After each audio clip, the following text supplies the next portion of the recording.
tagantjärgi paljud inimesed ütlevad, et kui alguses Kalev Rebane tuli pildile nagu sellise positiivse kangelasena, eks ju, siis see kuvand üpris ruttu murenes, sellepärast et ilmnesid nagu probleemid ja muuhulgas näiteks probleemid narkootikumidega. Mis te selle kohta öelda?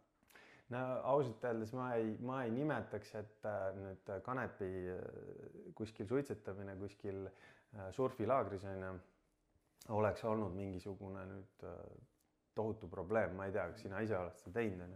Mina enam ei tea, sest mulle ei meeldi see, aga ja vanemad inimesed võib-olla teavad vähem, aga noored inimesed ikka see on...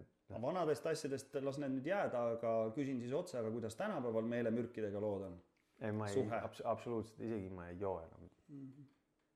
Kui ma kuskil käin mingil reisil, isegi üksi seal mingisuguste tüdrukutega paaris, ma lihtsalt hoia, ma ei viitsi juua. Küsin selle pärast, et nii mõnigi vaatab teie tänaseid mingisuguseid ütlemisi, postitamisi, kirjutamisi ja ütleb, et küsib, kas on võimalik nagu kaine peaga adekvaatses olekus niiviisi rääkida.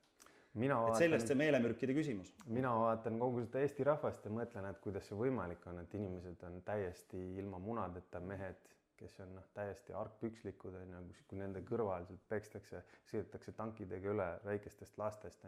Me jõuame selle asja tuumani.